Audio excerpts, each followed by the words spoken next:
Assalamualaikum warahmatullahi wabarakatuh. Waalaikumsalam warahmatullahi wabarakatuh. Di sini saya akan kembali menjelaskan tentang berfoya-foya dan hijab yang kemarin terpotong. Dari awal dong. Enggak dong, sampai ayat.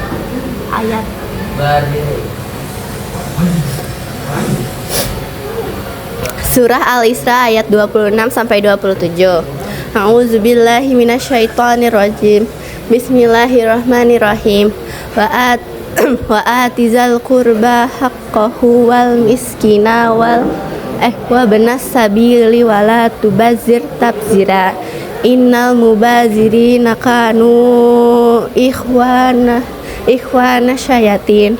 Fakana syayatanu lirab bihi kafurun. Surah Al-Isra ayat 26 sampai 27 mengingatkan kita untuk tidak boros karena pemborosan itu adalah temannya setan. Kisah inspiratif tentang berfoya-foya. Udah cukup deh kayaknya. Abel, kamu lagi ngapain? Lampu, bentar ya, nanggung nih. Nanggung?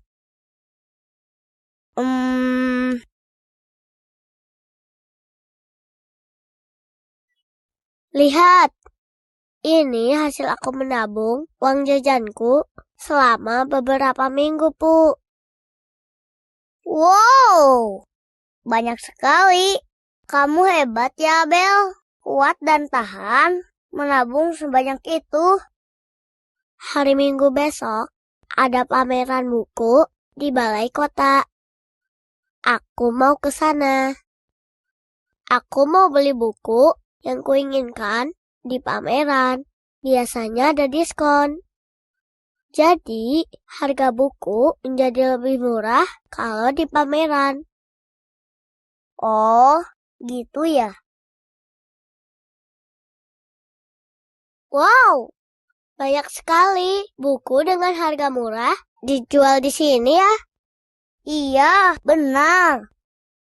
Sayang, aku tak bawa banyak uang. Tenang saja, Pu. Nanti kamu boleh pinjam buku yang ku beli kok. Sip deh. Abel, waduh, jangan semua buku dibeli dong.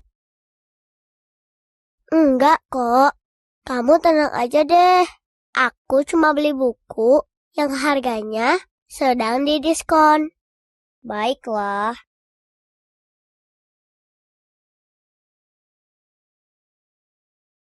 Abel, kayaknya kamu beli bukunya sudah di luar rencana deh. Kalau uangmu habis gimana?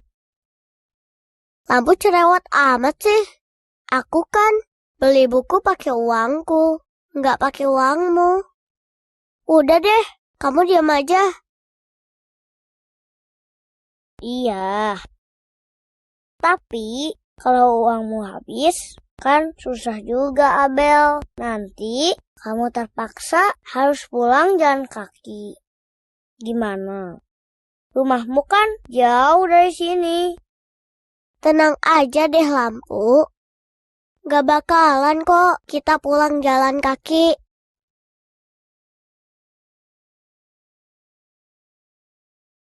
Abel, sudah ya. Kamu jangan beli buku lagi. Kan yang di tangan kamu belum tentu habis dibaca dalam sekejap. Aduh, Lampu, diam ah. Pameran ini kan gak setiap hari ada.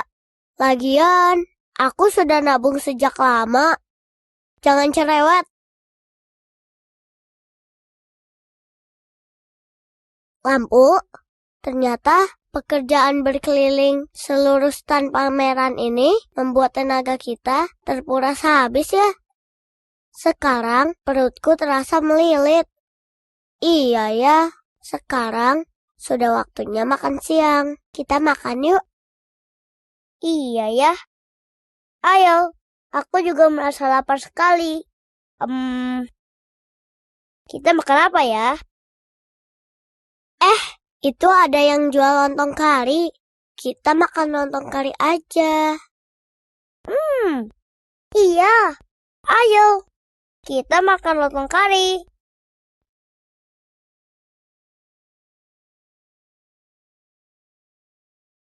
Tapi sekarang uangku betul-betul habis.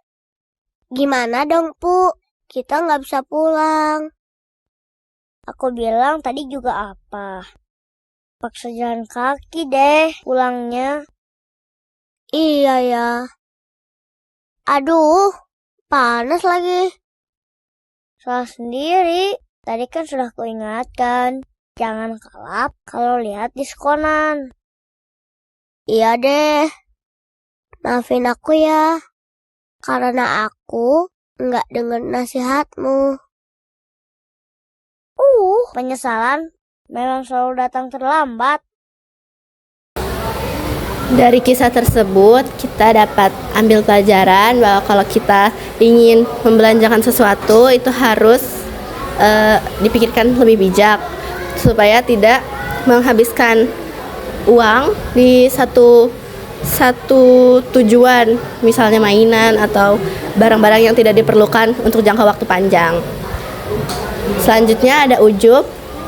Ujub adalah perasaan bangga pada diri sendiri dan merasa kagum atas kelebihan yang dimiliki, baik itu ilmu, jabatan, harta, kecantikan atau ketampanan maupun ibadah.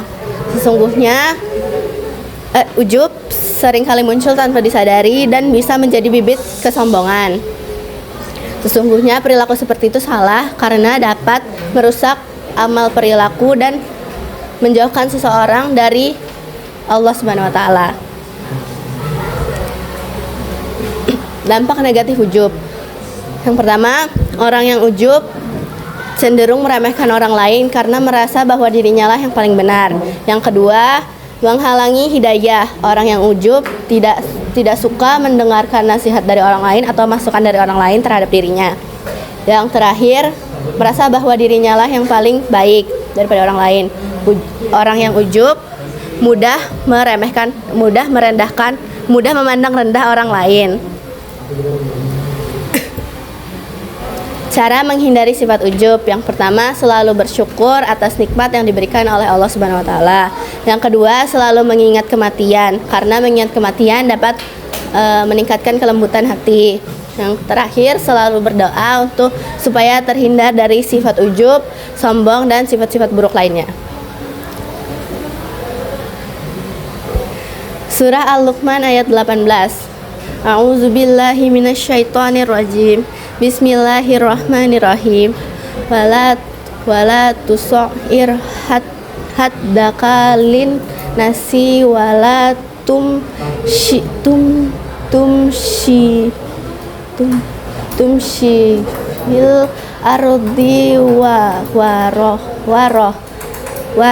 fil ardi fil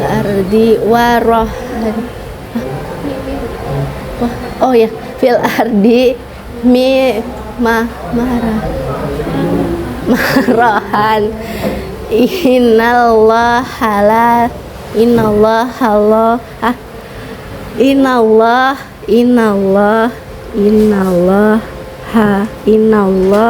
hala ayyuhib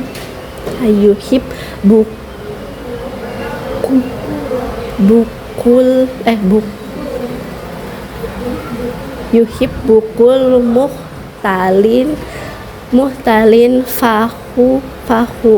muhtalin fakhur. Surah Al-Luqman ayat 18 ini melarang dua hal, yaitu sombong dan angkuh. Intinya Allah membenci orang-orang yang membanggakan dirinya secara berlebihan. Kisah inspiratif ujub. Kura-kura sombong.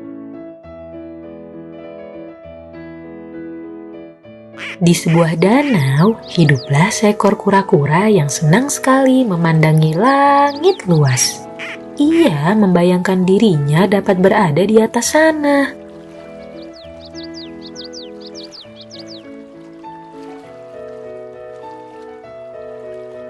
Alangkah indahnya langit itu. Andai aku bisa terbang di atas sana. Tinggal di dalam tempurung yang berat ini hanya memperlambat jalanku. Aku tidak suka. Tak lama kemudian, ia melihat sepasang burung merpati di pinggiran danau dan terlintas ide untuk meminta bantuan mereka. Hei burung merpati, bisakah kau membantuku untuk terbang? Aku ingin sekali melihat pemandangan dari atas sana. Baiklah, kami akan membantumu mewujudkan impianmu. Kami akan mencari batang kayu dan kau hanya perlu menggigitnya. Tetapi perlu diingat bahwa jangan sekalipun kau membuka mulutmu, karena itu akan membuatmu terjatuh. Tenang saja, aku akan menggigitnya sekuat tenaga.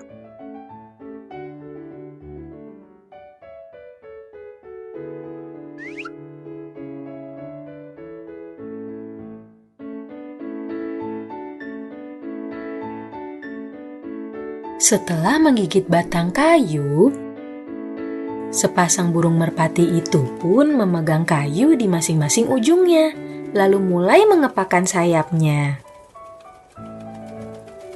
Perlahan-lahan mereka terbang ke langit dan kura-kura sangat gembira.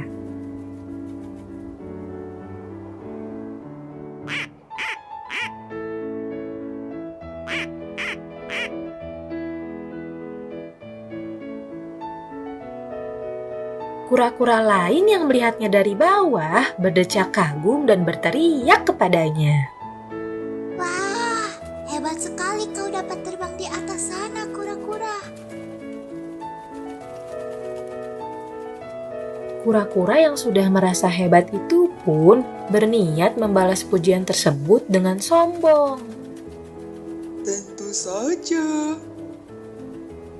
Kura-kura lupa dengan pesan burung merpati. Ketika ia membuka mulutnya, gigitannya terlepas. Alhasil, kura-kura pun terjatuh ke tanah. Tidak.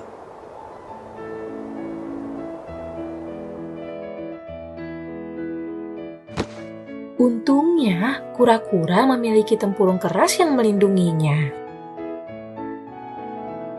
Ia menyesal karena telah menyepelekan apa yang sudah ia miliki dan tidak mengikuti pesan dari sepasang burung merpati tersebut karena kesombongannya.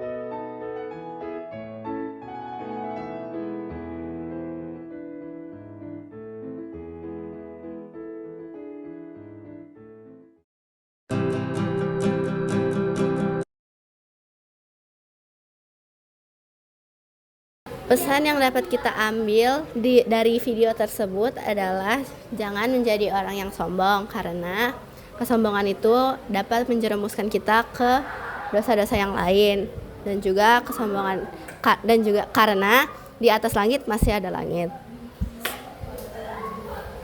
Sekian presentasi dari saya. Assalamualaikum warahmatullahi wabarakatuh. Assalamualaikum warahmatullahi wabarakatuh. Saya Nabila Zulfa Ferdiana dari kelas 10-1 dari kelompok 3. Berdirinya saya di sini akan menerangkan materi mengenai Ria dan Suma'ah. Lanjut. Ria. Jadi, ria itu secara bahasa berasal dari kata bahasa Arab yakni ro'a yang berarti melihat.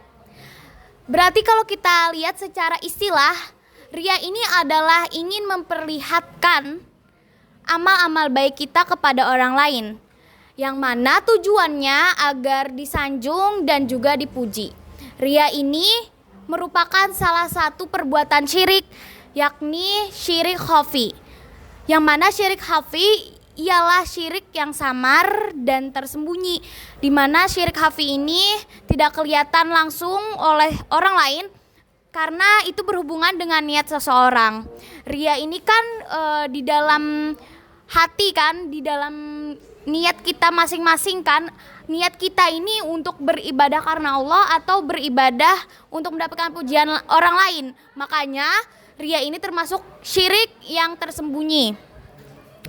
Lalu ria ini juga merupakan salah satu yang cukup berbahaya, lebih berbahaya daripada fitnah dajjal, dikarenakan ria itu bisa terjadi kapan saja dan di mana saja. Sedangkan fitnah dajjal itu terjadi saat dajjal muncul dan berada di akhir kiamat. Kita belum tentu sampai di akhir zaman atau pada hari kiamat, karena mungkin saja kita sudah meninggal pada saat itu. Tapi ria ini bisa terjadi kapan saja, di mana saja, dan siapa saja bisa melakukan ria. Bahkan kita sendiri tidak sadar bahwa kita telah melakukan ria. Lalu ria ini ada terbagi menjadi dua macam, yakni ria khalis dan ria syirik. Ria khalis ini kalau misalnya kita melakukan suatu perbuatan amal baik tapi dengan niatnya agar disanjung dan dipuji oleh orang lain. Sedangkan ria syirik ini melibatkan kita berniat untuk beribadah kepada Allah, tetapi juga berniat agar dipertontonkan kepada orang lain dan mendapatkan pujian. Kita bisa lihat di gambar yang di ujung sana, ada seorang laki-laki memegang pulpen dan ada dua lingkaran hitam di dahinya. Kenapa dia melakukan hal itu? Kita lihat nih di sini. Kata-katanya itu dibilangnya biar rajin sholat nih, hehehehehe. Kenapa dia melakukan seperti itu? Dia melakukan memberikan tanda hitam di dahinya agar dibilang sebagai ahli ibadah. Berarti dari niatnya saja dia sudah salah untuk melaksanakan sholatnya. Dia sudahnya berbohong karena dia melakukannya tidak secara nyata.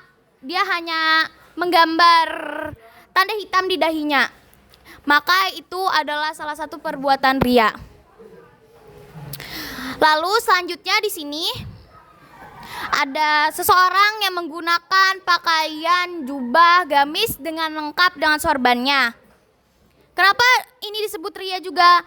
Karena jika seorang itu menggunakan pakaian yang agamis lengkap dengan sorban, tetapi niatnya hanya semata-mata ingin dilihat orang lain bahwa dirinya ini ahli agama, bahwa dirinya ini alim, bahwa dirinya ini agamis.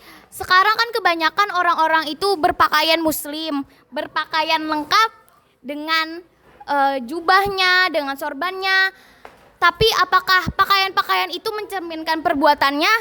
Banyak sekali sekarang bahkan orang yang menggunakan pakaian-pakaian seperti ini melencengkan atau melenceng dari seharusnya pakaian ini dikemanakan. Pakaian ini kan harusnya kita tahu bahwa pakaian ini sangat amat bukan sangat amat sih, menggambarkan seorang yang religius kan, menggambarkan kalau orang menggunakan pakaian jubah panjang, sorban, biasanya untuk apa? Untuk sholat Jumat atau tidak untuk mengaji, kan begitu banyaknya. Tapi sekarang, di zaman sekarang banyak orang melakukan perbuatan ria karena mereka niatnya memakai pakaian seperti ini agar dibilang ahli agama, agar dibilang orang alim. Bahkan dengan pakaian ini mereka masih berani untuk melakukan perbuatan-perbuatan yang tidak seharusnya, perbuatan-perbuatan maksiat, tetapi masih menggunakan pakaian agamis atau pakaian dari ciri salah satu umat muslim. Selanjutnya di sini ada seseorang yang memberikan atau menyedekahkan uangnya, tapi coba kita lihat di sini. Di sini ada tanda bahwa mereka sedang apa ya istilahnya, memfoto atau mempamerkannya. Jadi Apa gunanya tuh? Mereka ini cuman untuk seakan-akan ingin dilihat orang lain. Mereka bersedekah cuman ingin dilihat orang lain. Banyak sekali kasus nyata sekarang, di zaman sekarang, bisa kita lihat di sosial media, orang-orang itu banyak sekali yang bersedekah, banyak sekali yang membuat amal baik di sosial media. Sebenarnya itu tujuannya bagus untuk memotivasi kita yang menonton agar dapat mengikuti dan meneladani mereka yang sedang bersedekah. Tapi kebanyakan orang-orang yang memvideo ini atau memperlihatkannya di sosial media, mereka bersedekah itu hanya untuk disanjung, hanya dilihat bahwa dia ini adalah orang yang dermawan, maka ini bisa termasuk dari bagian atau perbuatan ria tersebut. Juga sekarang banyak kita lihat di sosmed kan, orang yang bersedekah, tetapi biasanya setelah dia selesai memvideokan atau selesai membuat konten, hasil-hasil dari sedekahannya itu diambil kembali, yang mana itu dapat menyakiti perasaan yang penerima sedekah ini. Maka itu adalah salah satu perbuatan yang mengurangi pahala dan perbuatan yang sia-sia gitu kan. Lalu lanjut.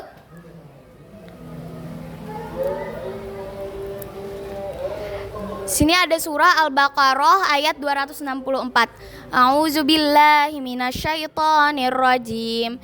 Bismillahirrahmanirrahim.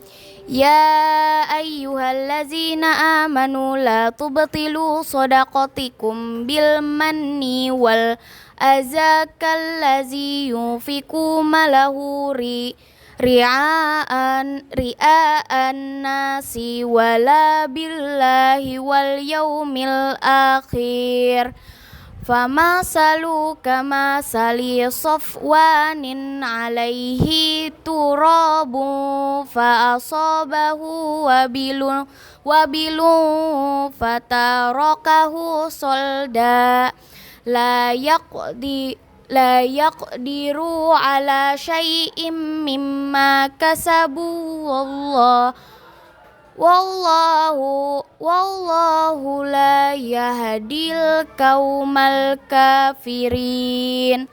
Di mana asbabun nuzul ayat Al-Baqarah ayat 264, yakni mengingatkan orang-orang beriman agar jangan mengurangi pahala sedekah mereka dengan menyakiti perasaan sang penerima sedekah itu. Lanjut. Sum'ah. Sum'ah ini berasal dari kata sami'a yang berasal dari bahasa Arab, yakni memperdengarkan. Sum'ah ini berarti adalah kita menceritakan amal baik kita kepada orang lain. Sedangkan riya tadi adalah memperlihatkan. Kalau sum'ah berarti kita menceritakan. Salah satunya ini ada yang di ujung situ, yakni saya Pak Haji loh, saya Bu Haji loh, saya sudah haji loh. Mereka yang menceritakan amal-amal perbuatan mereka, amal perbuatan baik mereka kepada orang lain.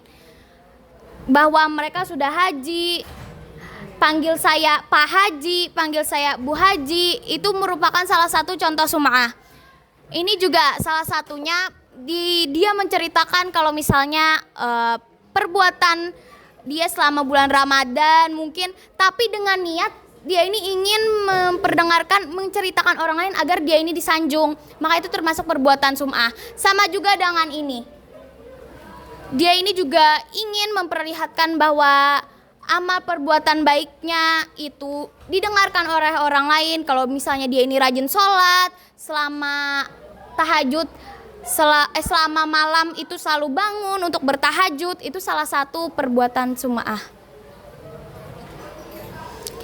Lalu kita bisa melihat video inspiratif berikut ini. Ada seorang ahli ibadah membaca Al-Quran surat Toha pada waktu subuh. Selesai membaca Al-Quran, kemudian ahli ibadah itu tertidur dan bermimpi. Dalam mimpinya itu, ahli ibadah didatangi seorang laki-laki yang turun dari langit membawa Al-Quran. Ini aku perlihatkan catatan kalimat surat Toha yang tadi engkau baca di sini. Ada 10 kebajikan yang tercatat sebagai pahala bacaan. Jelas laki-laki itu.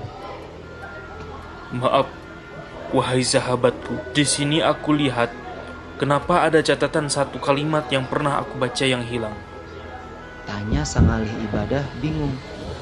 Oh iya, perlu aku jelaskan. Hal itu terjadi karena saat engkau membaca kalimat itu, ada seseorang yang lewat di depan rumahmu. Kemudian engkau meninggikan suaramu dengan maksud ingin didengar dan mendapat pujian dari orang itu. Jelas laki-laki itu pada ahli ibadah. Karena engkau bersikap ria atau ingin dipuji orang, maka catatan satu kalimat itu pahalanya terhapus. Tambah laki-laki itu. Sang ahli ibadah pun langsung teringat dengan kesalahannya itu. Saat itu juga ahli ibadah langsung bertaubat, menyesali atas kesalahannya. Ternyata sikap ingin dipuji itu bisa menghapus kebaikan seseorang. Pesan Rasulullah Shallallahu Alaihi Wasallam, sembunyikanlah kebaikan-kebaikanmu sebagaimana engkau menyembunyikan keburukan-keburukanmu. Hadis riwayat Al-Baihaqi dalam Syu'ab Al-Iman nomor 6500. Dari kisah yang tadi kita tahu bahwa ada seseorang yang bermimpi bahwa dia itu didatangi oleh seseorang yang mengambil catatannya. Karena apa? Dikarenakan pria tadi waktu sesaat dia membaca Al-Quran, dia malah meninggikan suaranya saat ada orang lewat. Berarti dari video itu saja kita tahu bahwa untuk memperlihatkan amal-amal kebaikan kita saja, janganlah kita memperlihatkannya kepada orang lain. Karena pada yang tadi di video tadi juga dijelaskan bahwa sebaik-baiknya kita melakukan amal perbuatan baik itu lebih baik disembunyikan, seperti kita menyembunyikan perbuatan buruk kita. Lanjut. Perbedaan ria dan sum'ah. Ria dan sum'ah ini memiliki kemiripan satu sama lain. Tapi apa sih bedanya ria sama sum'ah? Ria ini adalah mempertontonkan amal perbuatan baik kita dengan tujuan agar dipuji dan disanjung oleh orang lain. Sedangkan sum'ah ini memperdengarkan atau menceritakan kepada orang lain bahwa kita ini melakukan amal kebaikan. Dan tujuannya untuk dipuji oleh orang lain. Maka perbedaannya ini adalah jika ria ini adalah mempertontonkan dan sum'ah adalah memperdengarkan atau menceritakan. Lanjut. Dampak dari sikap ria dan sum'ah. Coba kita lihat orang di sini. Dia terlihat tampak gelisah. Kenapa dia gelisah? Karena dia melakukan perbuatan ria dan sum'ah. Karena itu dia menjadi tidak puas dengan ibadahnya sendiri. Karena dia mungkin masih belum dapat validasi orang lain dan masih belum cukup mendapatkan validasi itu. Makanya dia merasa tidak puas. Tidak puas dengan sanjungan orang lain, dengan pujian orang lain. Makanya dia merasa gelisah. Lalu kurangnya empati dari orang lain. Orang kalau sudah berbuat ria dan sum'ah itu biasanya jarang ya orang mau dekat sama mereka. Karena orang yang ria dan sum'ah ini kebanyakan melakukan kebohongan, terlihat bohong sekali bahwa dia ini melakukan ibadah. Jadi orang-orang itu takut untuk mendekatinya. Karena dengan Tuhan saja dia berani berbohong, apalagi dengan teman-temannya, dengan orang-orang sekitarnya. Makanya itu akan mengurangi empati orang tersebut kepada si pembuat si pelaku perbuatan ria ini. Lanjut.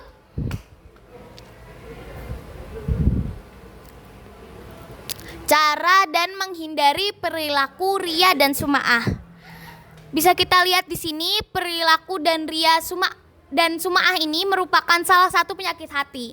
Gimana sih kita agar menghindari perilaku riya dan sum'ah?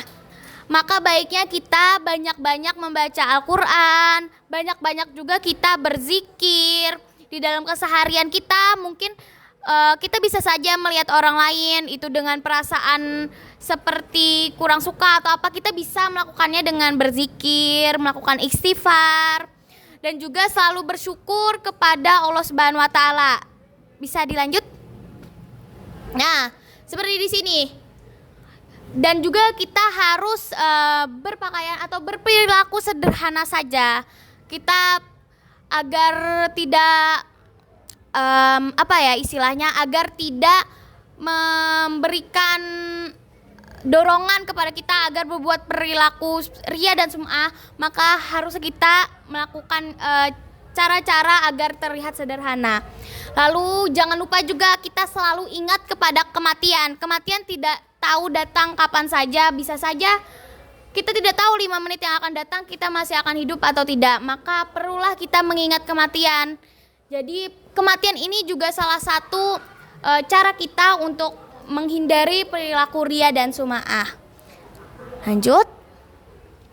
Terima kasih, semoga bermanfaat dan dapat dipahami dengan jelas. Sekian dari saya. Wassalamualaikum warahmatullahi wabarakatuh.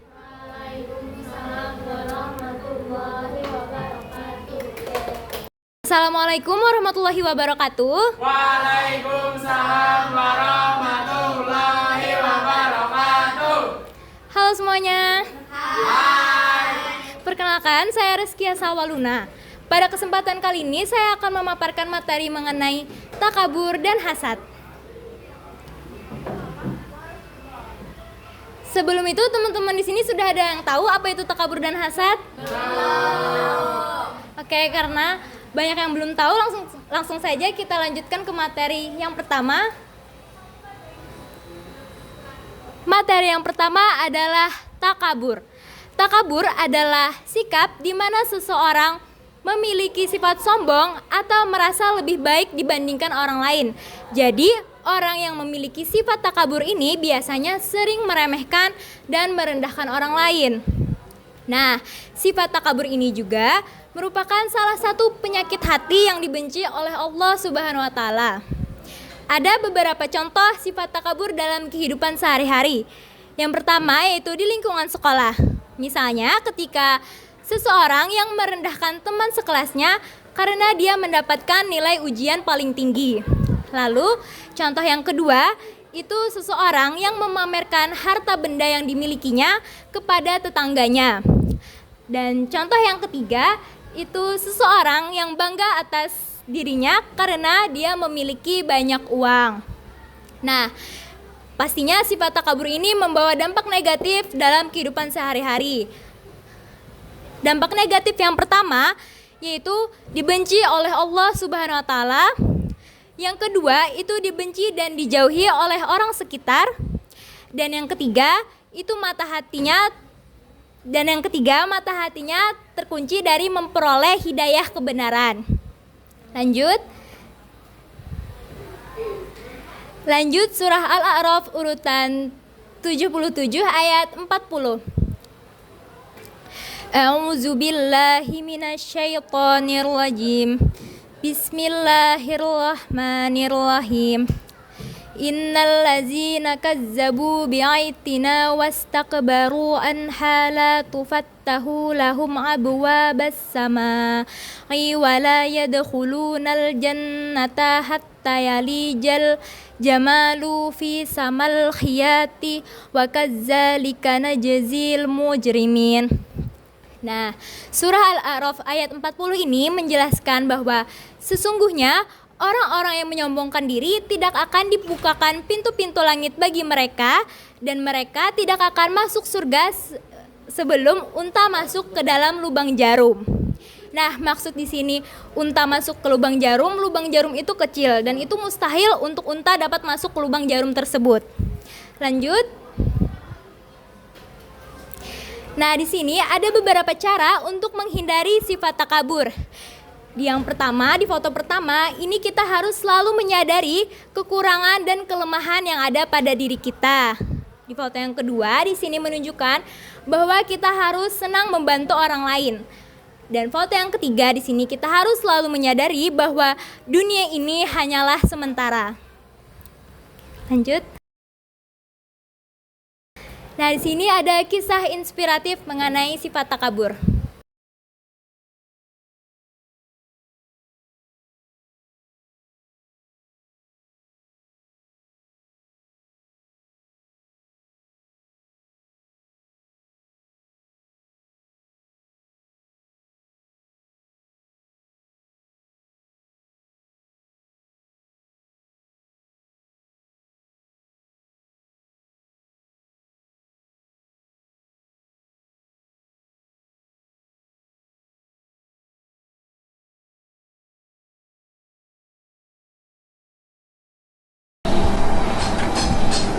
Bang, tukang tempel ban di mana ya di daerah sini?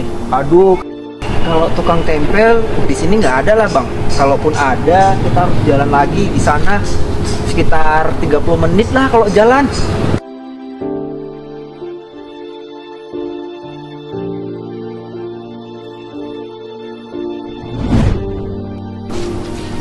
Dut, sini Dut. Mau kemana kau, Dut? Oh iya, kau kerja apa sekarang, Dut? Aku sekarang buka usaha, Ki. Alhamdulillah, buka tempel ban. Tukang tempel ban, nggak ada faedahnya. Mending kau mulung, bersihkan ini kotoran-kotoran yang ada di sekitar sini lah. Nggak ada faedahnya lah tuh tukang tempel ban lah. Buat malu aja kau.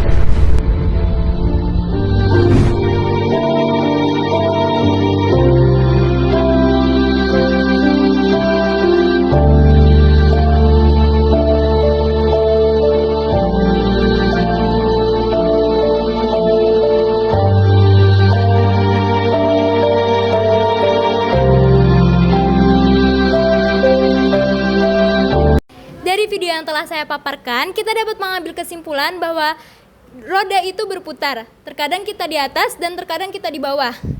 Ketika kita sedang di atas, kita tidak boleh sombong atau merasa lebih baik dari orang lain. Karena kita tidak tahu apakah ketika kita di bawah ada orang yang akan membantu kita ataupun tidak. Lanjut ke materi hasad. Hasad adalah sifat di mana seseorang tidak senang melihat orang lain mendapatkan kebahagiaan atau kesenangan, atau orang itu tidak senang ketika melihat orang lain mendapatkan suatu nikmat dan dia berharap dapat menghilangkan nikmat tersebut. Ada beberapa contoh sifat hasad dalam kehidupan sehari-hari. Yang pertama yaitu ketika seseorang yang tidak senang melihat teman sekelasnya mendapat nilai ujian tinggi dan dia berharap temannya itu di ujian berikutnya mendapatkan nilai yang rendah. Lalu contoh yang kedua, itu seseorang yang tidak senang melihat tetangganya membuka usaha dan dia berharap usaha tetangganya itu cepat bangkrut. Dan contoh yang ketiga, itu ketika seseorang tidak senang melihat temannya mendapatkan hadiah ulang tahun yang mahal dan dia berharap hadiah ulang tahunnya itu cepat rusak. Nah, ada beberapa dampak negatif dari bersifat hasad. Yang pertama yaitu hatinya menjadi gelisah karena menyaksikan kebahagiaan orang lain. Dan dampak negatif yang kedua, dia tidak mensyukuri atas karunia yang telah Allah berikan kepada dia. Lanjut.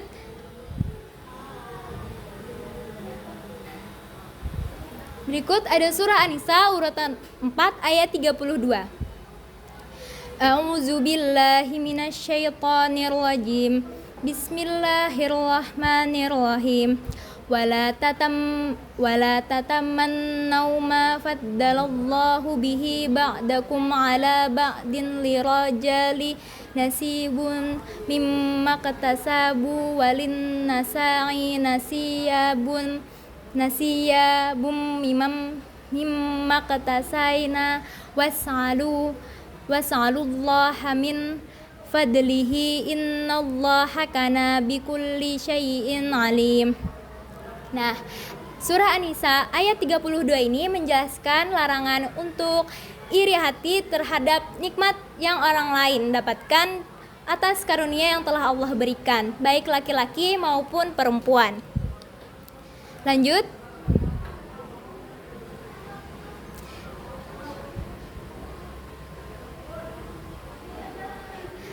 Nah, sama seperti takabur tadi, ada beberapa cara untuk menghindari sifat hasad. Yang pertama itu senang membantu orang lain dengan cara memberikan lebihan rezeki yang kita dapatkan kepada orang lain. Lalu cara yang kedua itu senang bersilaturahmi. Dan yang ketiga itu selalu mensyukuri atas segala nikmat yang telah Allah berikan kepada kita. Lanjut. Di sini ada video kisah inspiratif mengenai hasad. Siang ini, Lala sedang duduk termenung di depan pos ronda. Zahra yang melihat itu pun segera menghampirinya. Ada Lala tuh, samperin ah. La, ada apa sih? Kamu tahu Nara nggak sih? Tahu. Dia punya HP baru tahu. Masa sih? Iya. Ih, dia kok punya HP baru sih? Aku juga mau. Aku juga bisa. Udah deh. Pada keesokan harinya, Lala dan Zahra melihat Nara yang sedang duduk sambil memegang HP barunya. Seketika, pikiran jahat telah muncul di kepala mereka.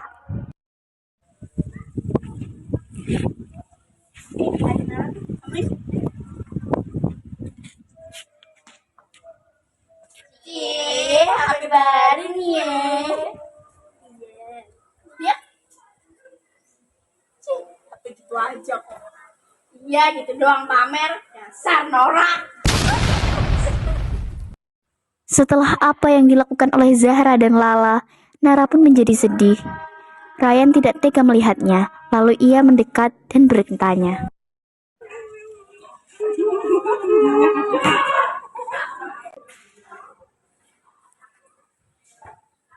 Kamu kenapa? Sama yuk. Kapan ya? Kayan, kamu tahu nggak? Dia tuh udah bunuh si Zara. Kamu percaya sama kita kan? Gak mau ikut campur deh. Lala tidak menyukai Nara karena ia berpikir bahwa Nara adalah seorang yang sempurna. Mengapa ia tidak bisa menjadi sepertinya? Mengapa Nara selalu lebih unggul daripada dirinya? Tentu saja hal itu membuat Lala iri kepada Nara. Gini amat dah hidup. Kamu kenapa, Nak? Aku tuh iri tahu sama Nara ini karena dia tuh selalu dapat sesuatu yang lebih daripada aku. Kan aku juga mau. Nah, kita itu tidak boleh iri sama seseorang karena kita punya porsinya masing-masing. Gitu ya. Ya, kita itu harus bersyukur. Kamu jangan seperti itu ya. Ya. Makasih ya, Umi. Ya. Alhamdulillahnya, setelah mendapatkan pencerahan dari sang ibunda, akhirnya Lala dapat menghilangkan rasa irinya kepada Nara. Kesimpulan dari video yang telah saya paparkan, janganlah kita iri terhadap nikmat yang orang lain dapatkan, karena sesungguhnya Allah telah memberikan nikmat kepada umatnya sesuai dengan takarannya masing-masing.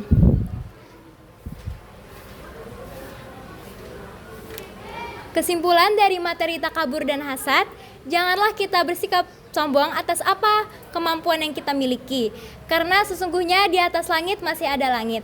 Dan janganlah kita sibuk memikirkan nikmat yang orang lain dapatkan, karena sesungguhnya nikmat kita itu indah apabila selalu kita syukuri. Sekian presentasi yang telah saya paparkan. Wassalamualaikum warahmatullahi wabarakatuh.